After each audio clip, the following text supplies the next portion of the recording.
جو فرشتے سیدنا ابراہیم علیہ السلام کے لیے سیدنا اسحاق علیہ السلام کی پیدائش کی خوشخبری لے کر آئے تھے، تو حضرت ابراہیم علیہ السلام نے ان فرشتوں کی تواضع کے لیے کیا پیش کیا تھا؟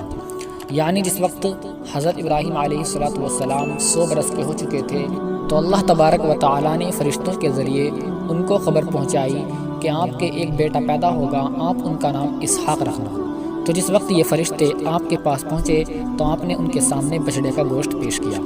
اللہ تبارک و تعالیٰ نے سورہ ہود کے اندر آیت نمبر 69 میں فرمایا ہے وَلَقَدْ جَاءَتْ رُسُلُنَا إِبْرَاهِيمَ بِالْبُشْرَى قَالُوا سَلَامًا